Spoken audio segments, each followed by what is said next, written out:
네, 우리 그하고 말씀 나누겠습니다. 하나님 감사합니다. 오늘도 우리에게 하나님 말씀을 허락하시고, 특별히 오늘 본문의 말씀을 갖고 누구에게 복음이 필요한가? 이 말씀을 우리가 오늘 같이 나누고자 합니다. 그리스도 예수의 말씀, 특별히 참된 복음, 이 기쁜 소식이 오늘날 우리에게 또한 말씀을 듣는 이 모든 자에게 임할 수 있도록 인도하여 주옵시고, 이 복된 소식이 오늘날 우리에게, 아니 나에게 임하기를 간절히 기도하며 오늘 말씀을 들을 때에 말씀 속에서 역사하고 계시는 성령님께서 역사해 주옵시고 이 말씀을 듣고 깨달아 나의 현장 속에서 애통한 심정으로 죽어가는 영혼들을 위하여 기도하며 말씀을 증거할 수 있는 우리 제자들이 될 수 있도록 인도하여 주옵소서. 이 모든 말씀 우리 주 예수 그리스도의 이름으로 기도합니다. 아멘.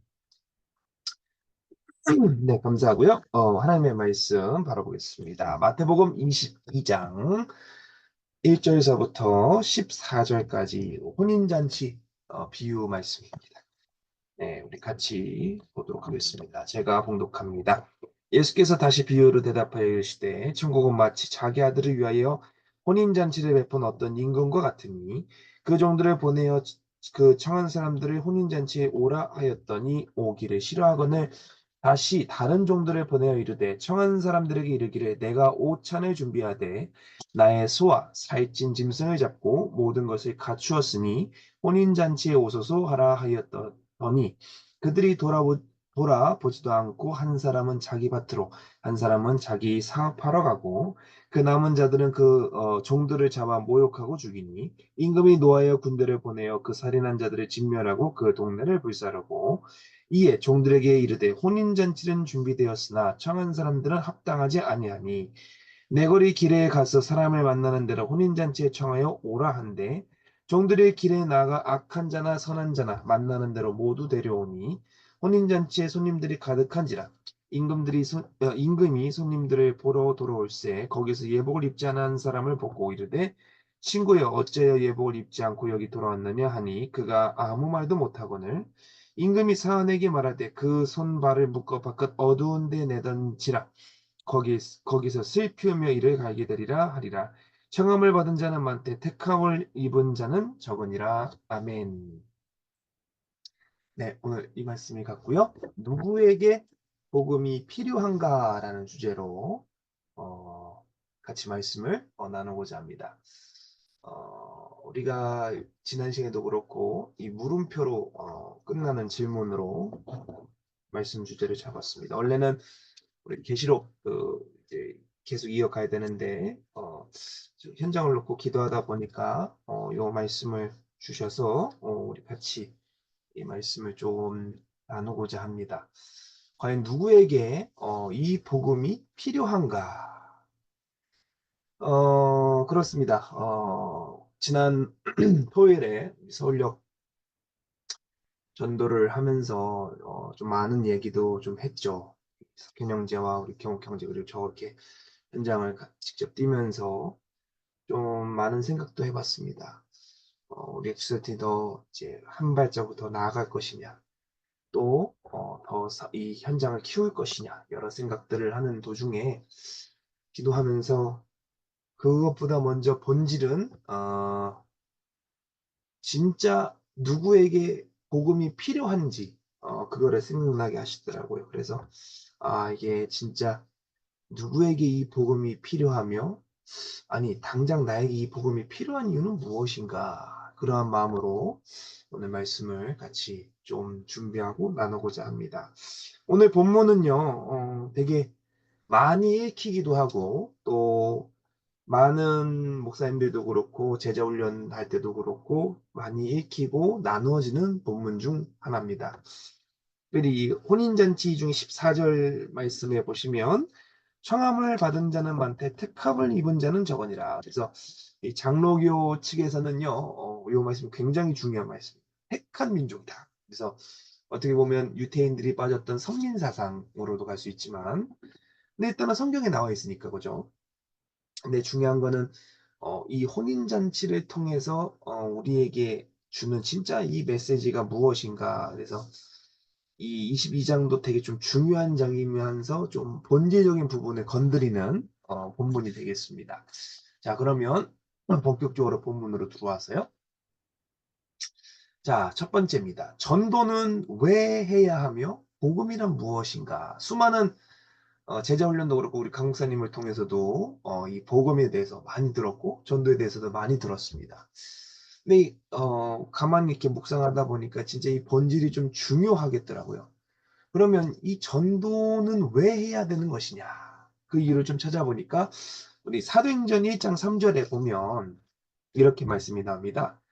그가 고난을 받으신 후에 또한 그들에게 확실한 많은 증거로 친히 살아계심을 나타내사 40일 동안 그들에게 보이시며 하나님 나라의 일을 말씀하셨다. 그러니까 이 전도는 하나님 나라의 일이다라고 이해할 수가 있어요. 주님께서 친히 3년 6개월의 공생애를 통하여 제자들을 이끌어 다니시면서 직접 보여주셨죠. 가난한 자, 없는 자, 병든 자에게 또한 많은 만났던 사람들에게 보이시면서 하셨던 그 모든 일들을 증거로 보이시고 또 부활을 통하여 제자들에게 직접 나타나셔서 어, 승천하기 전까지 이 40일 동안 어떻게 보면 특훈을 하신 건데 그 전도의 이유 중 가장 근본적인 이유가 바로 여기에 있는 겁니다. 이거 전도는 하나님 나라의 일이다. 그러니까 우리가 말씀을 듣고 말씀을 증거하고 말씀을 갖는 것도 어떻게 보면 하나님 나라의 일을 우리가 하고 있는 거다. 이렇게 이해할 수가 있는 겁니다.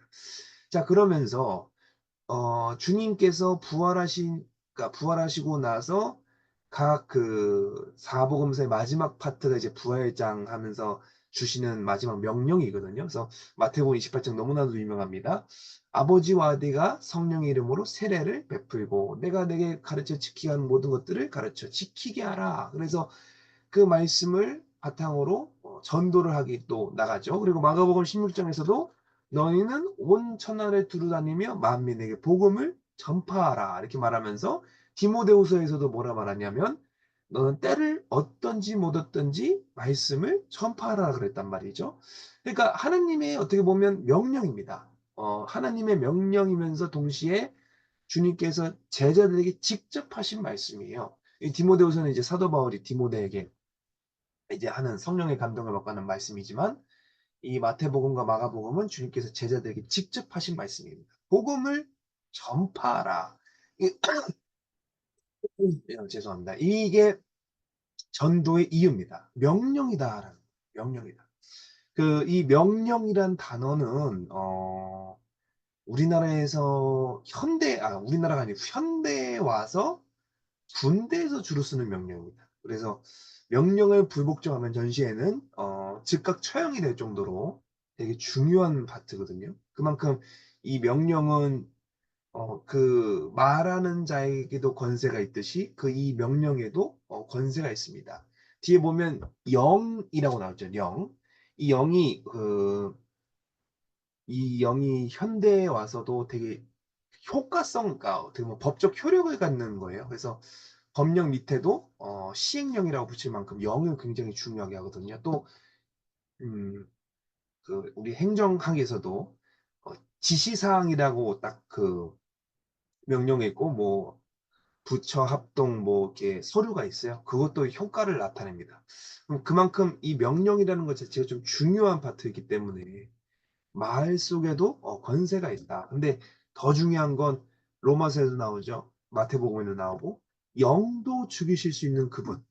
하나님의 명령이다라고 생각하시면 되겠습니다. 그러니까 전도는 해도 되고 안 해도 되는 게 아니라 해야 하는 겁니다. 그게 하나님 나라의 일이자 하나님의 명령이기 때문에 그렇습니다. 두 번째는요. 마태복음 10장에 보시면 마태복음 10장 8절에 이렇게 나옵니다. 좀 유명한 말씀이기도 하고 은혜가 되는 말씀인데 10장 8절에 병든 자를 고치며 죽은 자를 살리며 나병한 자를 깨끗하게 하며 귀신을 쫓아내되 너희가 거저 받았으니 거저 주어라. 우리는 구원을 거저 받았습니다.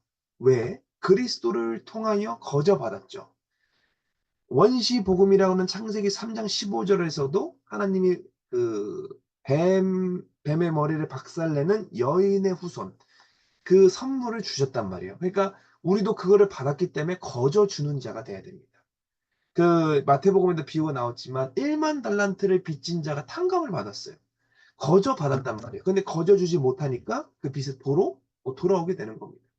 하나님의 선물을 받았으면 그 선물을 주는 자가 돼야 됩니다. 세상에서도 말합니다. 돈을 버는 것도 중요하지만 돈을 쓰는 게 더 중요하다고 말한 만큼 정말 받았으면 줄 아는 자가 된다. 다시 말하면 하나님의 선물을 받았다면 그 선물을 증거하는 자가 돼야 됩니다. 에베소서 2장 8절과 10절에 이렇게 우리에게 말씀합니다. 너희는 그 은혜를 위하여 믿음으로 말미암아 구원을 받았으니 이것은 너희에게서 난 것이 아니요 하나님의 선물이라. 행위에서 난 것이 아니니 이는 누구든지 자랑하지 못하게 함이라. 우리는 그가 만드신 바라 그리스도 예수 안에 선한 일을 위하여 지으심을 받은 자니 이 일은 하나님의 전에 예비하사 우리도 그 가운데 행하게 하려 하심이라. 은혜 가운데 우리가 믿음으로 말미암아 구원을 받았다. 근데 이것은 우리에게 의한 것이 아니라 하나님으로부터 받았다라는 겁니다. 그러니까 우리는 선물을 받았으니 이 선물을 증거하는 자, 주는 자가 되어야 됩니다. 이것이 또 하나의 전도의 이유입니다. 그럼 세 번째, 그럼 또 전도를 왜 해야 될까 찾아보니까 고린도전서 12장에 보시면 고린도전서 12장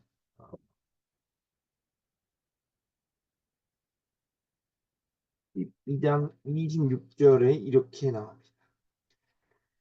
만일 한 지체가 고통을 받으면 모든 지체가 함께 고통을 받고 한 지체가 영광을 얻으면 모든 지체가 함께 즐거워하느니라.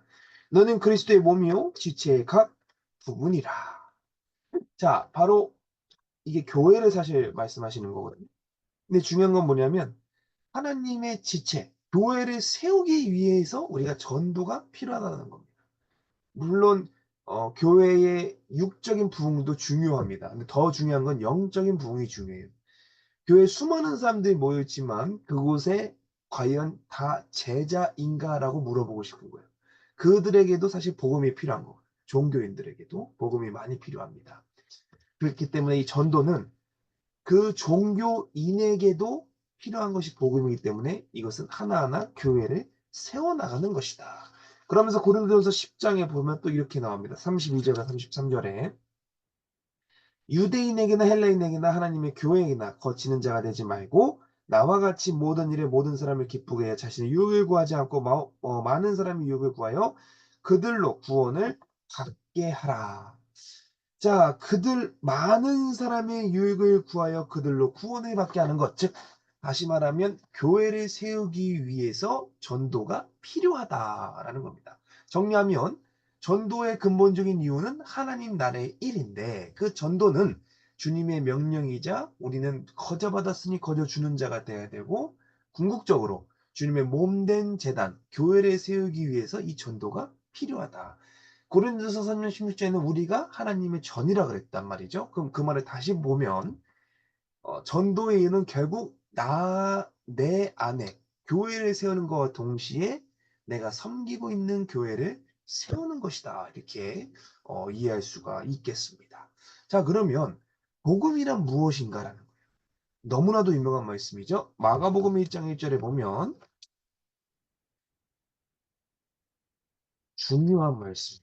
이 마가가 성격이 좀 급해서 마태복음과 누가 요한 중에 제일 짧죠. 근데 제일 핵심 어떻게 보면 요약이자 되게 행동적인 부분을 많이 알려준 게 마가복음이거든요. 근데 1장 1절에 보시면 하나님의 아들 예수 그리스도 복음의 시작이다. 복음이란 예수 그리스도면서 동시에 시작을 하고 있는 겁니다. 예수는 그 그러니까 백성을 죄에서 구원할 자. 그게 예수고 그리스도는 바로 세 가지 직분을 말하는 거죠. 근데 복음이라는 것은 결국 예수 그리스도를 말하면서 시작한다라고 말하는 겁니다. 자, 요한복음 14장 6절, 로마서 8장 2절, 요한일서 3장 8절은 우리가 수많이 들었고 암송도 하고 있는 말씀이에요. 그리스도에 대해서 설명하고 있는 말씀이죠. 근데 더 중요한 것은 바로 마가복음 1장 1절에서 설명하는 겁니다. 하나님의 아들이다. 예수 그리스도 복음의 시작이다. 다시 말하면 복음이라는 건 그리스도 그 자체를 의미하는 거예요. 창세기 3장 15절에서도 여인의 후손을 말하면서 중요한 것은 그가 와서 하는 일도 중요하지만 여인의 후손이라는 거거든요. 그러니까 다시 말하면 원죄에 해당하지 않은 자, 우리는 그거를 바라볼 수 있어야 됩니다. 다시 말하면 복음이란 뭐냐? 예수 그리스도 그 자체를 의미하는 거예요. 그래서 예수 그리스도는 참 하나님이다라고 요한일서 5장 30절에 말하고 있어요. 그리스도를 믿는다는 것은, 다시 말하면 예수 그리스도를 우리가 믿는다는 것은 하나님을 믿는다는 것과 동시에 성령님을 믿는 것과 같다라고 우리가 보고 있습니다. 삼위일체 이렇게 말하고 있는 거죠. 삼위일체 뭐 논란이 많아요. 뭐 이단은 뭐 아니다 이렇게 말하는데, 아무튼 뭐 성경적 근거가 없니 중요한 것은 그게 아니라 예수 그리스도가 참 하나님이라는 것이 중요한 거예요. 우리는 그리스도, 하나님과 성령님 이 세 분이 하나라는 것을 믿고 있어요. 이것이 머리로 지식으로는 힘들 수 있으나 마음으로 영으로는 믿고 있단 말이에요. 근데 이게 뭐다라고 설명을 잘 못해요. 그죠? 뭐 신학자들은 막 이렇게 여러 가지 얘기를 하면서 하는데 솔직히 잘 이해가 안 되죠. 당연한 겁니다. 왜냐? 이거는 머리로 이해하는 게 아니에요. 그러니까 이 삼위일체는 머리로 이해하는 것이 아니라 마음으로 받아들이는 겁니다. 다시 말하면 그리스도는 머리로 이해하는 것이 아니라 마음으로 받아들여야 돼요. 그래서 로마서 8장에서는 뭐라 말해요? 마음으로 믿어 의에 이른다. 머리로 생각하여 뭐 의에 이른다는 것이 아니라 마음으로 믿어 의에 이른다 했단 말이죠. 다시 말하면 그리스도는 머리로 우리가 깨닫는, 물론 그것도 중요했지만 구원은 머리로 깨닫는 것이 아니라 마음으로 받아들일 때 참 하나님을 우리가 인정한다라는 말고 있는 겁니다. 요한복음 1장 18절에 이렇게 설명합니다. 본래 하나님을 본 사람은 없을 때 아버지 품속에 있는 독생하신 하나님이 나타나셨다. 다시 말하면 하나님 품속에 독생하신 하나님, 예수 그리스도가 나타나셨다. 그 나타나심이 바로 복음 그 자체라는 겁니다. 근데 중요한 건 뭐냐? 그 그리스도께서 에베소서 1장 17절에 이렇게 나오죠. 우리 주 예수 그리스도의 하나님 영광의 아버지께서 지혜와 계시의 영을 너에게 주사 하나님을 알게 하셨다. 중요한 건 복음, 다시 말하면 그 복된 소식이 예수 그리스도라는 것을 알게 하시는 겁니다. 그러니까 참 하나님이 죽으셨기 때문에 복음이 나에게 있고 부활하셨기 때문에 그 복음이 완전해진 겁니다. 자, 무슨 말 하는 거냐면 로마서를 우리 같이 읽어볼게요. 로마서 5장, 이건 좀 찾아보셨으면 좋겠습니다. 중요한 말씀이라서.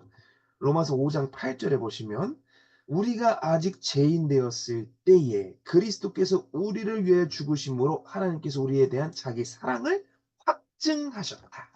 다시 말하면 참 하나님이 우리를 위해 죽으시고 부활하심으로 우리에 대한 사랑을 확증하신 겁니다. 이 사랑이 과연 무엇이냐 묵상해 보니까 창세기에 나옵니다. 진짜 이거 깊이 묵상해 보면 너무 은혜가 되더라고요.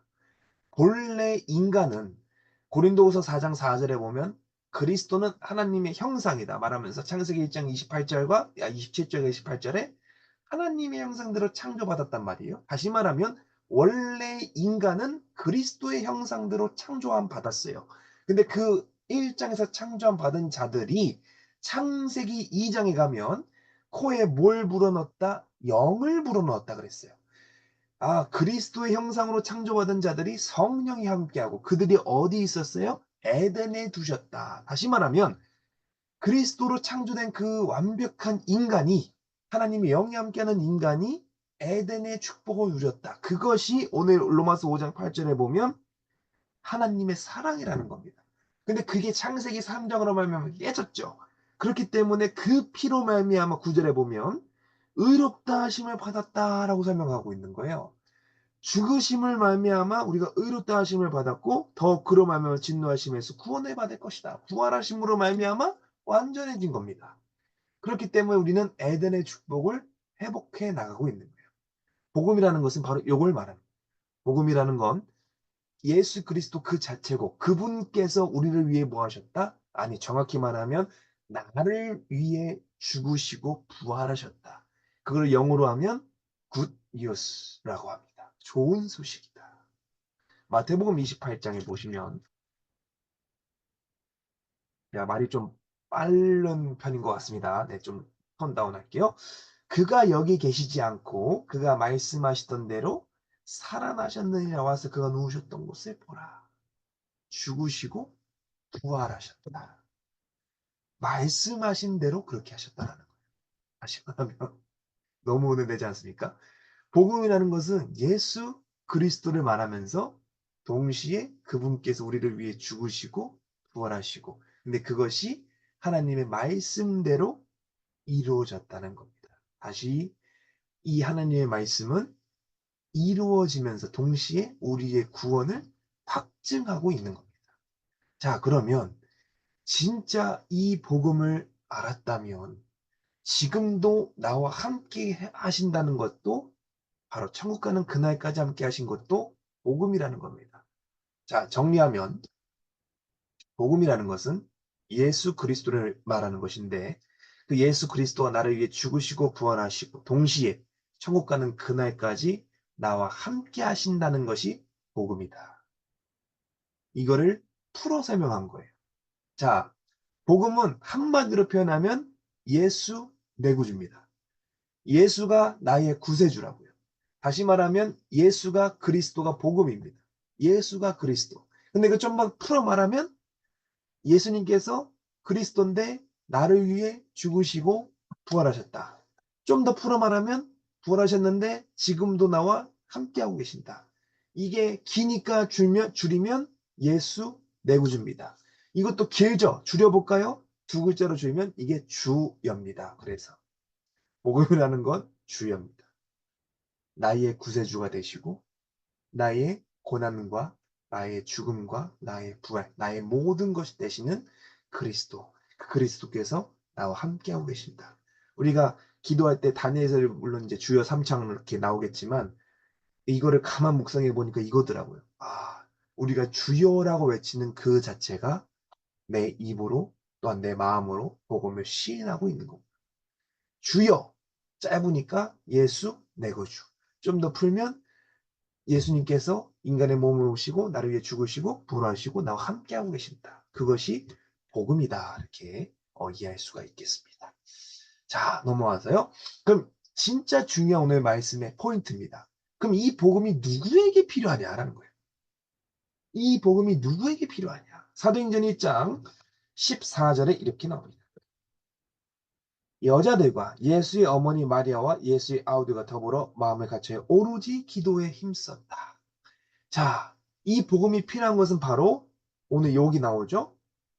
이곳에 모인 자들, 다시 말하면 나에게 먼저 필요한 것이 이 복음이다라는. 복음은 남에게 필요한 것도 되겠지만 먼저 필요한 것은 나에게 필요한 것이 복음이다. 내 주인이 그리스도가 돼야 전도를 하지, 내 주인이 사탄인데 전도를 하면 그 영혼을 죽이러 가는 것. 다시 말하면 배고픈 자에게 빵을 들고 가야 되잖아요. 근데 배고픈 자에게 뭘 들고 가요? 칼을 들고 가는 거예요. 죽이러. 이게 전도가 이런 자들이 하면 죽이는 겁니다. 그렇기 때문에 먼저 전도하기 위해서는 내 안에 복음이 있어야 된다. 그러한 자들이 사도행전 2장 4절에 보면 다 성령의 충만함을 받았다라고 설명하고 있는 거예요. 그러니까 기도할 때 성령의 충만함이 임하죠. 그러면서 성령의 충만함과 더불어 말씀의 영이 역사합니다. 그게 2장 42절에 보면 사도의 가르침을 받아 서로 교제하고 떡을 떼며 오로지 기도하기를 힘썼다.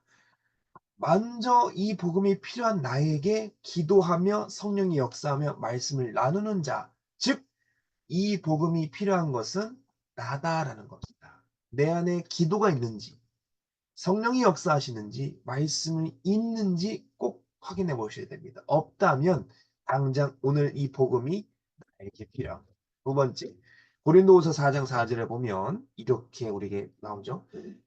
그러나 이 세상에 믿지 않은 신들이, 이렇게 나오죠. 이게 우리 지난 시간에 했던 것 중에 하나가 마음에 대해서 우리가 묵상할 때 했던 말인데 진짜 좀 중요한 말씀입니다. 믿지 아니하는 자들의 마음을 혼미하게 했다. 다시 말하면 불신자, 세상 사람들에게 마음을 혼미하게 한 겁니다. 이러한 자들에게 뭐가 필요해요? 그리스도 영광의 복음의 광채에 비치지 못하게 한다는 그 말씀은 다시 말하면 복음의 광채가 필요하다는 얘기죠. 즉 불신자에게 이 복음이 필요한 겁니다. 당연한 말입니다. 그죠? 그리스도를 믿지 않는 것이 죄라고 말했죠. 요한복음에서도.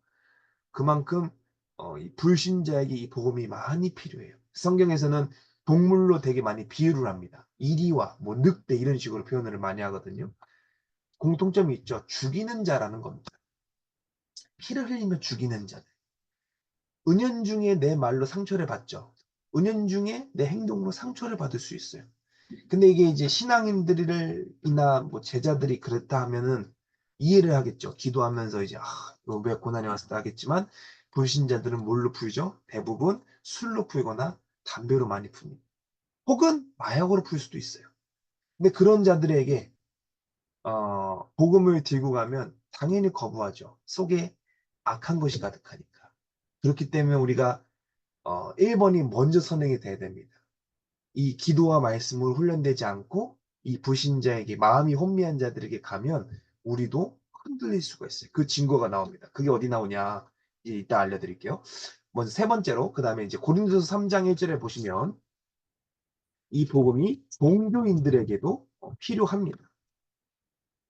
형제들아 내가 신령한 자들에 대함과 같이 너에게 말할 수 없어서 육신에 속한 자 곧 그리스도 안에서 어린아이들에 대함과 같이 하노라.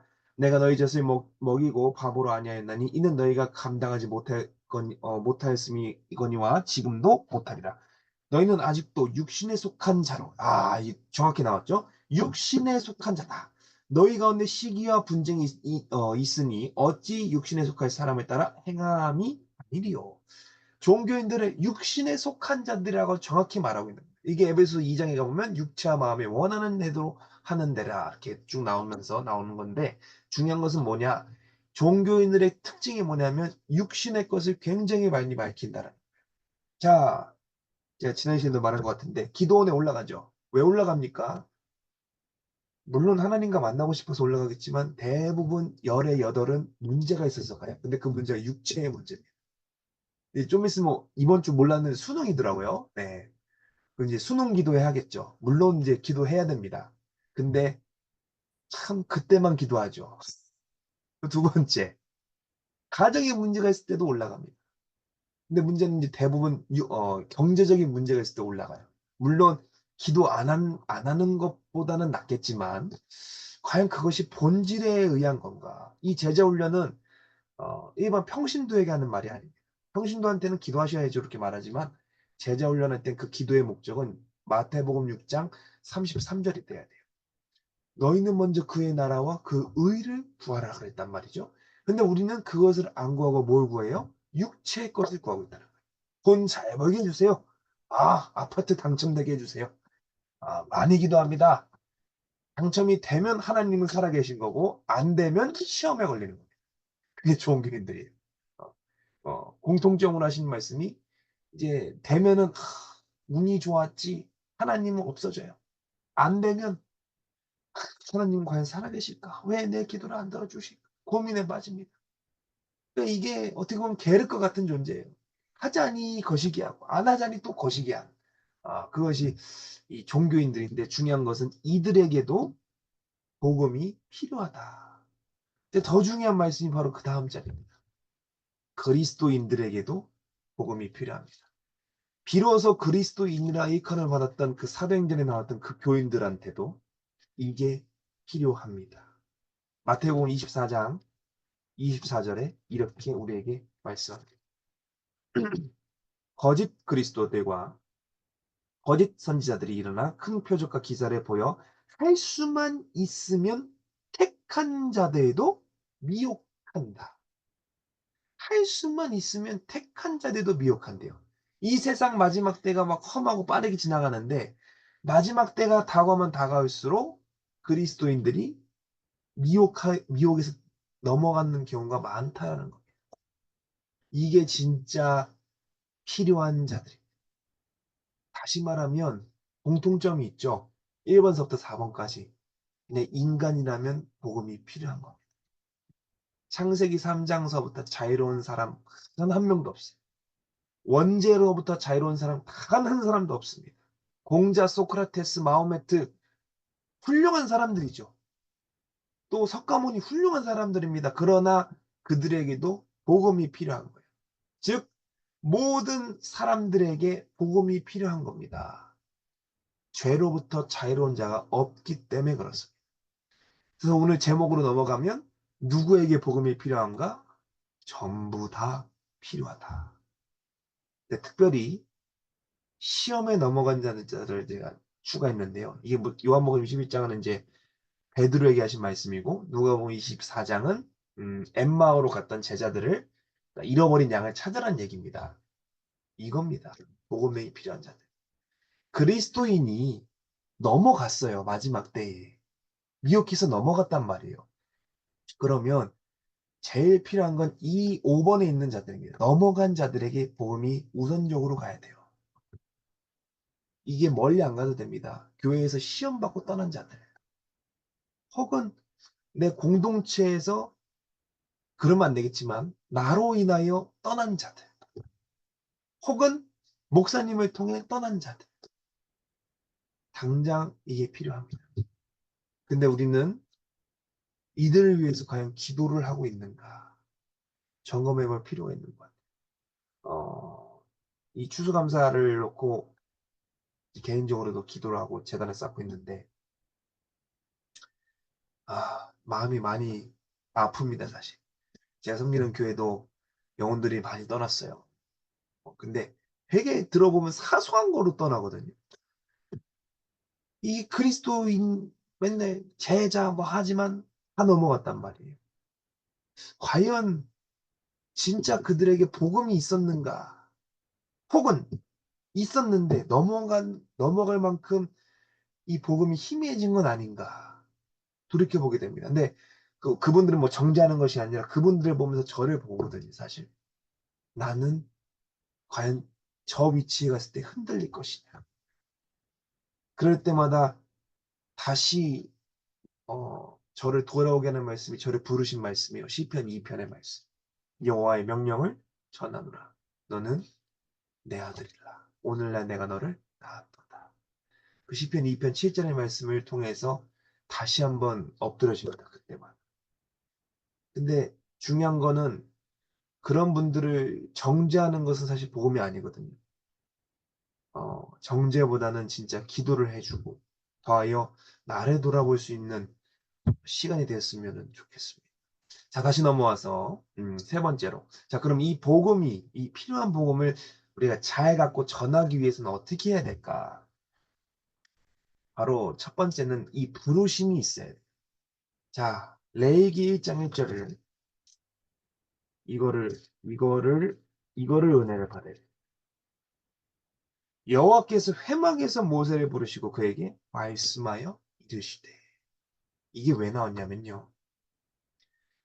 이스라엘 백성들이 이 레위기 1장 1절이 나온 이유가 뭐냐면 출애굽을 했죠. 출애굽을 해서 모세가 시내산에 올라가서 십계명을 받을 때까지 그 텀이 있단 말이에요.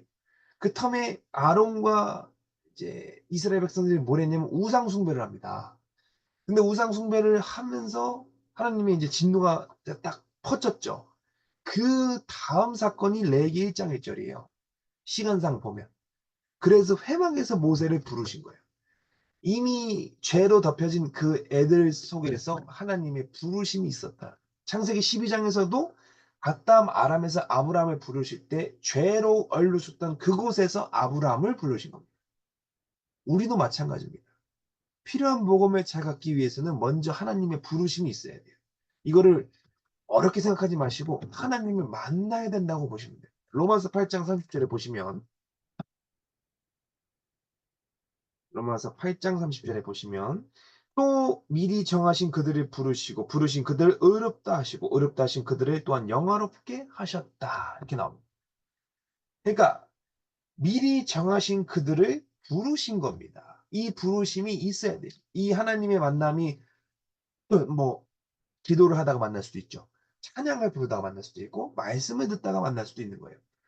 근데 중요한 건 공통적인 것은 뭐냐면 하나님의 부르심이 있어야 했다는 거. 과연 여러분들의 부르신 하나님의 부르심은 무엇인지 오늘 다시 한번 체크해 보시고 좀 생각해 봤으면 좋겠습니다. 이게 연말이 되면 마음이 들숭들숭해서 신앙도 같이 들숭들숭하는 분들이 많아서 우리만큼은 이 신앙의 평정성을 유지했으면 좋겠습니다. 마태복음 22장 오늘 2절에 보면 천국은 마치 자기 아들을 위해 혼인잔치를 베푼 어떤 임금과 같다. 오늘 본문에서 나왔죠? 부르심이 있었다라는 거예요. 혼인잔치를 통한 부름. 공통적으로 불렀어요, 하나님. 하나님이 찾는 자는 하나님이 불렀다는 거. 하나님의 그 부르심. 이 복음을 갖고 전하기 위해서는 먼저 그 부르심이 있어야 된다. 또 오늘 본문입니다. 12절에 보면 예복을 입지 않고 여기 들어왔느냐 하니 그가 아무 말도 못했다. 예복을 준비하고 있어야 돼요. 우리 계시록기에서도 보면 흰옷이라는 얘기를 되게 많이 하죠. 그리고 성경에서도 옷에 대해서 되게 많이 얘기를 하거든요. 요셉도 채색 옷 그 얘기를 할 만큼 옷은 뭐냐면 신분을 상징하기도 하고요. 또 중요한 것은 이 옷을 통해서 내 감정을 막 표현해요. 옷을 또 찢기도 하죠. 그만큼 이 옷이 중요한 표현인데 그리스도로 옷을 입었다고 아까 읽었던 말씀 중에 있죠. 그만큼 이 예복을 준비하고 있어야 됩니다. 자, 계시록에 잠깐 볼까요? 계시록 3장에 보시면 어디 교회냐? 그 3장 5절이 어디죠?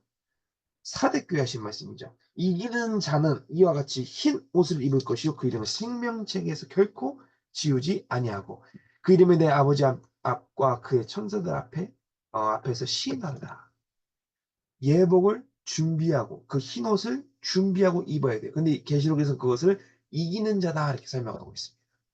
자, 여기서 말하는 예복은 과연 뭘 말하는 걸까요? 바로 복음을 말하는 겁니다. 즉 예수 그리스도로 우리가 옷을 입어야 된다라는 겁니다. 그거를 에베소서 6장에서는 전신갑주다 이렇게 설명을 해요. 전신갑주다. 준비하는 자는 옷을 꼭 입어야 됩니다. 우리가 하다못해 교회 갈 때도 뭐 여러 가지 의견이 있겠지만 뭐 편한 옷을 입고 갈 수도 있고 준비해서 갈 수도 있겠지만 중요한 것은 그렇습니다. 옷을 그래도 입고 가잖아요. 그죠? 전도하러 갈 때도 하다못해 말씀 한 구절 기도 한 절이라도 하고 갑니다. 그만큼 준비가 필요한 건데 우리가 이 복음을 진짜 갖고 전하기 위해서는 이 그리스도를 만나고 그 그리스도를 입기 위한 준비가 꼭 있어야 한다고 봅니다. 그래서 우리 에베소서 6장을 잠깐 보시면 에베소 6장이 이제 그거잖아요. 전신갑주 얘기를 하잖아요. 근데 그 앞에 뭐라 나오냐면 이렇게 나와요. 끝으로 10절입니다. 너희가 주 안에서 그 힘의 능력으로 강건하여지고 11절에 마귀의 간계를 능히 대적하기 위하여 하나님의 전신갑주를 입으라. 주 안에서와 이렇게 말한단 말이에요. 그러니까 예복을 입는다는 것은 다시 말하면 그리스도 예수 안에 있는 자들을 말하는 겁니다. 복음을 진짜 증거하기 위해서는 하나님을 만나야 되고 우리가 하나님 안에 있어야 한다는 얘기예요. 정리하자면. 근데 이러기 위해서는 먼저 뭘 해야 되냐? 마가복음 1장 15절에 보시면 중요한 말씀입니다. 이것도 15절에 보시면 이르시되 때가 찼고 하나님 나라가 가까웠으니 회개하고 복음을 믿으라 이렇게 말해요. 다시 말하면 이러한 하나님의 부르심과 부르심을 받았고 이 옷을 입기 위해서는 먼저 내가 깨끗해져야 된다는 겁니다. 응답이 안 오십니까 혹시? 혹시 기도하다가 막히십니까? 혹시 교회 갔는데 은혜가 안 되십니까? 말씀이 안 들리나요? 그러면 뭔가 막혀 있다는 얘기입니다. 하나님과 나 사이에 막혀 있는 그것을 처리를 해야 돼요. 그것을 회개 기도라고 합니다. 그래서 회개를 할 때 그리스도의 피, 그리스도의 이름으로 하죠. 이 먼저 선행이 돼야 됩니다. 이것이. 하나님의 부르심이 있어요. 근데 부르심이 있고 끝나는 자가 있는 반면에 부르심을 입고 응답을 받고 예복을 입고 현장으로 나가는 자가 있어요. 차이점이 바로 이 회개라고 저는 봅니다. 진짜 마음이 청결한 자가 아니면 그 업을 받지 못해요. 마음이 청결하다는 것은요, 깨끗하다는 걸 의미하겠죠? 근데 그 깨끗함은 죄가 없는 상태. 다시 말하면 회개를 통해 그리스도의 피가 있는 상태를 말하는 거예요. 그러한 자가 마태복음 5장에서 보면 하나님의 일, 업을 받는다고 그랬죠. 나오죠? 어디 있죠? 그 마태복음 5장 8절이네요. 하나님을 본다 이렇게 말해요. 회개의 작업이 있어야 하나님의 음성을 들을 수 있는 거예요. 여기서 말하는 뭐 음성이 뭐 신비주의 음성이 아니라 하나님의 말씀을 깨달을 수가 있다는 것. 이 회개가 진짜 그래서 중요해요. 그래서 이 회개 기도하고 깊은 기도로 이어지는 거예요. 아마 여러분들도 경험을 해보신 줄로 믿어요. 깊은 기도를 들어갈 때 이 회개 기도한 다음에 나도 모르게 기도의 깊이가 깊어집니다. 새벽 기도나 철야 기도나 어, 하실 때 보면 유난히 기도가 깊어질 때가 느껴질 때가 있어요. 근데 그 앞에 보면 대부분 다 권사님들도 그렇고 이렇게 여쭤보면 회개 기도가 선행돼 있어요. 그러니까 깨끗한 상태에서 깊은 기도가 들어갑니다. 여러분들 꼭 이 기도를 맛보셨으면 좋겠어요. 저는 아직 잘 감이 못 잡겠는데요. 그러면 하다 보면 깨달아집니다. 저도 몰랐는데 하다 보니까 되더라고요.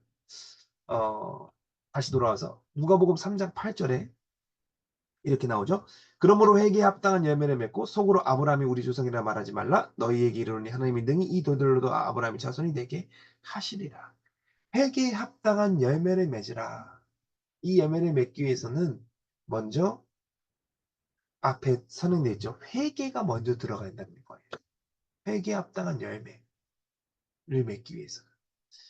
진짜 이 복음을 증거하기 위해서 많은 기도도 중요하지만 무엇보다 선행될 것이 회개 기도라고 저는 이렇게 강하게 말하고 있습니다. 자, 마지막으로 넘어가겠습니다. 이제는 가야 됩니다.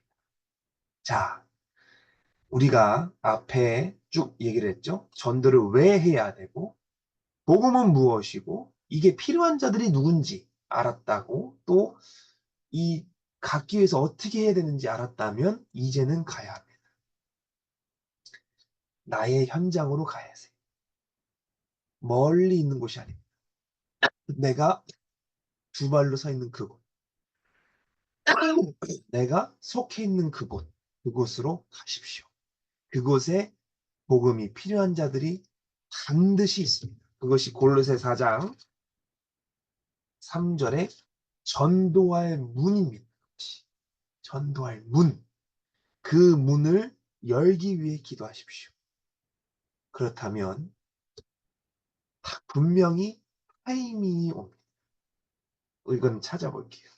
골로새서 4장 그러니까 6절 같이 찾아보겠습니다. 너희 말을 항상 은혜 가운데서 소금으로 맛을 냄과 같이 하라. 그리하면 각 사람에게 마땅히 대답할 것을 알리라. 너희 말이 항상 은혜 가운데 소금으로 맛을 낸것 같이 하라. 소금으로 맛을 낸다는 것은 소금 아시죠? 거칩니다. 근데 그 거침이 녹으면서 맛을 내요. 바로 그겁니다. 말씀이 거칠어요. 근데 은혜 가운데 그 말씀이 녹히고 그거를 증거하세요. 그때 뒤에 이렇게 나오죠. 각 사람에게 마땅히 대답할 것을 알게 하신다. 자, 말씀을 마무리하면서 누구에게 복음이 필요한가? 누구에게 복음이 필요한가? 그러면 왜 전도를 하고 복음이 무엇인가? 알았단 말이죠. 또 누구에게 복음이 필요한지 알았단 말이에요. 그럼 이 복음을 증거하기 위해서는 어떻게 해야 되는지 우리가 알았단 말이에요. 그렇다면 현장으로 가야 합니다. 그러면서 동시에 기도를 해야 됩니다. 그렇다면 반드시 타이밍과 지혜가 옵니다. 짧은 들었던 간증 하나 하고 오늘 마무리를 하고자 합니다. 교회의 한 권사님이 자식을 놓고 이제 기도를 하면서 또 무슨 사건이 있었나 봐요. 자식 놓고. 근데 그 아이가 그런 말을 했다 하더라고요. 엄마는 답을 알 것 같아서 전화했어요. 이 말을 하더라고요. 그러면서 그 권사님이 그런 말씀하셨어요. 답을 주면서 동시에 기도를 하셨대요. 하나님 지혜를 주세요. 제 새끼지만 이 영혼에게 줄 지혜를 주세요. 그래서 순간에 그 지혜를 말미암아 음, 말씀이 지금 전해 주셨대요. 그래서 지금도 그 친구 잘 지내고 있습니다. 무슨 말이냐? 그 순간순간들마다 그 부모님이 그 영혼을 놓고 얼마나 기도했겠어요. 자식을 놓고. 자식이니까 얼마나 기도했겠습니까? 그럼 순간순간마다 지혜가 구할 때 온다는 말입니다. 이게 육적인 부모도 이렇게 한대. 우리 영적인 부모, 목사님 있단 말이에요. 담임 목사님서부터 작은 교회는 담임 목사님이 이제 한 명 한 명 놓고 기도하겠죠. 큰 교회들은 그 담당 목사님이 그 영혼을 놓고 분명히 기도할 거란 말이에요. 그럼 기도하다가 상담에 가면 그 목사님이 기도하시는 목사님이라면 분명히 그 타이밍에 지혜를 주신단 말입니다. 그럼 그 말씀에 우리가 순종하고 순종할 때 문제가 해결되잖아요. 말씀에 순종하니까. 그런 원리로 정말 그 영혼과 그 현장을 놓고 기도하고 있다면 반드시 타이밍이 온다라는 거예요. 그럼 그때 그 지혜를 통하여 복음이 증거됩니다. 저도 이거 경험을 해봤어요. 전도하러 갔는데 정말 그 영혼 놓고 순간에 기도하니까 하나님 지혜를 주셔서 그 영혼에게 그리스도를 증거하게 하시더라고요. 바로 그겁니다. 현장 속에 멀리 안 가도 돼요. 엑서틴이 가는 현장도 물론 현장이지만 더 중요한 건 여러분 각자가 있는 개인의 현장입니다. 그곳에서 꼭 필요한 자를 찾으시고 찾으신 그 영혼을 놓고 기도하시면 반드시 타이밍이 옵니다. 중요한 건 준비된 자만이 그 타이밍을 누릴 수 있다는 거예요. 노아가 120년 동안 준비를 했어. 홍수의 그 타이밍을 위해서 준비를 했단 말이에요.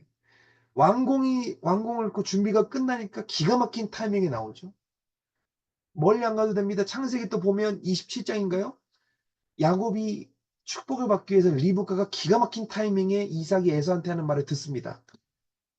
분명히 타이밍은 와요. 근데 준비된 자만이 그 타이밍을 누릴 수 있는 거예요. 진짜 중요한 말입니다. 누구에게 복음이 필요한가?